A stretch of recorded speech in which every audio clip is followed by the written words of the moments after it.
Good morning, my dear lovely students. Today I am going to teach you terminology of kabaddi. So इससे पहले भी मैं 2 video release कर चुकी हूँ. आई होप आप लोगों ने बहुत ध्यान से देखा होगा.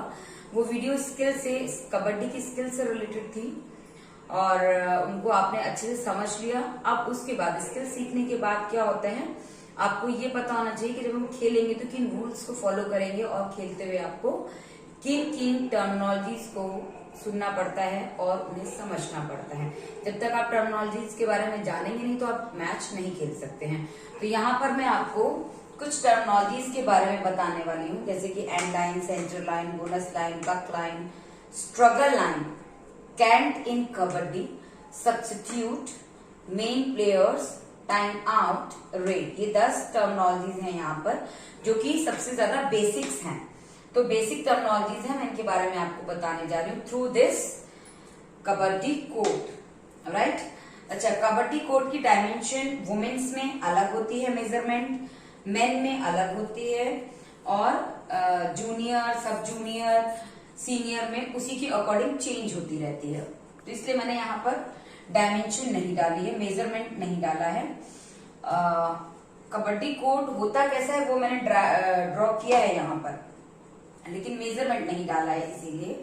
तो सबसे पहले हम ये पता करते हैं एंड लाइन क्या होती है.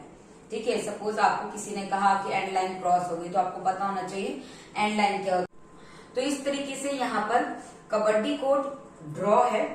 तो जो यहाँ पर सबसे लास्ट में जो लाइन होती है इट्स कॉल्ड एंड लाइन. अब इसका यूज क्या होता है ये मैं आपको बता दूं.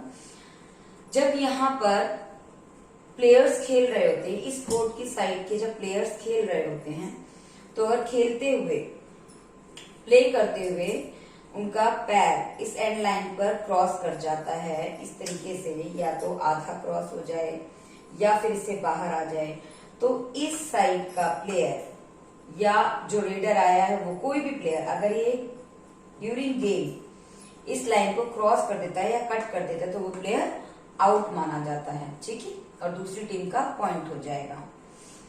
तो ये एंड लाइन हो गया. नेक्स्ट आते हैं सेंटर लाइन. सेंटर लाइन क्या होती है, आप यहाँ पर देखिए ये लाइन है, ये सेंटर लाइन कहलाती है. सेंटर लाइन का क्या यूज है कबड्डी मैच में कि जब इस साइड का रेडर या इधर का रेडर, दोनों साइड, दोनों टीम अलग अलग है, टीम A1 एंड टीम 2.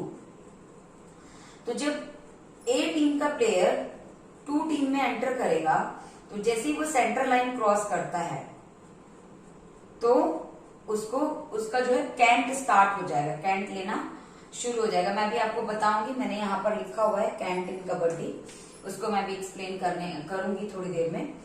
तो आपको सेंटर लाइन समझ में आ गई होगी, जो कि कोर्ट का पार्टीशन हो जाता है कि वन साइड में दूसरी टीम हो जाती है और दूसरे साइड में दूसरी टीम हो जाती है. तो ये हो गया सेंटर लाइन. नेक्स्ट है बोनस लाइन.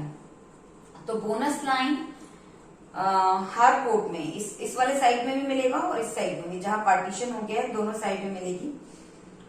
बोनस लाइन यहाँ पर है जो कि एंड लाइन के बाद की लाइन होती है. ठीक है, बोनस लाइन.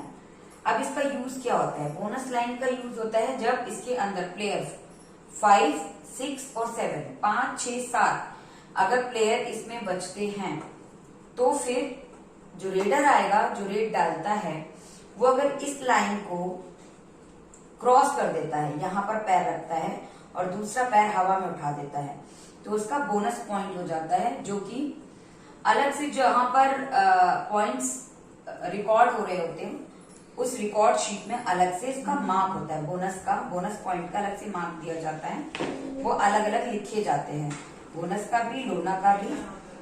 तो ये बोनस लाइन हो गई. Next that is baulk line. तो बक लाइन बोनस लाइन के बाद जो एक लाइन डाली जाती है दैट पर बक लाइन. अब यहाँ पर बक लाइन का यूज क्या होता है, बक लाइन का यूज क्या है, जब रेडर रेड डालेगा तो उसको ये बक लाइन को क्रॉस करना बहुत जरूरी है. अगर उसने बक लाइन पर पैर नहीं रखा या इसके अंदर नहीं आया और रेडर वापस चला गया पहले ही, तो रेडर आउट माना जाता है. तो इससे बक लाइन को क्रॉस करना जरूरी होता है. तो ये चीजें आपको पता होना बहुत जरूरी है, क्योंकि इसके बिना आप मैच नहीं खेल सकते और अगर खेलते भी हैं तो आप हार जाएंगे. तो इसलिए इन सारी नॉलेज को आपको रखना है, ध्यान से सुनना है और समझना है. तभी आप कोई भी मैच में पार्टिसिपेट करेंगे। Next thing is struggle line. ठीक है, तो स्ट्रगल लाइन अगर आप यहाँ साइड में देख रहे हैं, ये दो लाइन, ये वाला जो कोट साइड है इट्स कॉल्ड स्ट्रगल लाइन।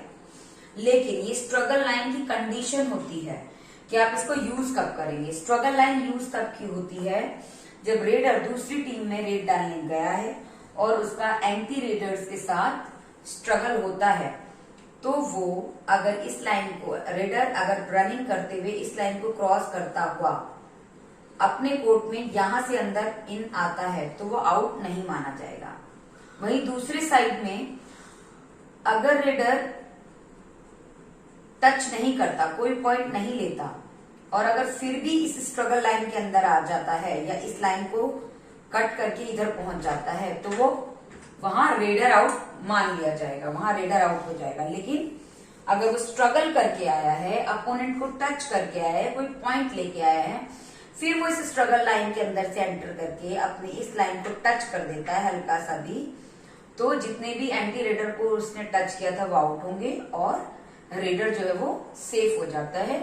ये स्ट्रगल लाइन का यूज है। ये स्ट्रगल लाइन तभी यूज होती है जब आपका रेडर दूसरे के पार्ट में जाके, कोर्ट में जाके या पाले में जाके वहां पर स्ट्रगल करके या पॉइंट लेकर आया होता है। For the next class, till then bye bye.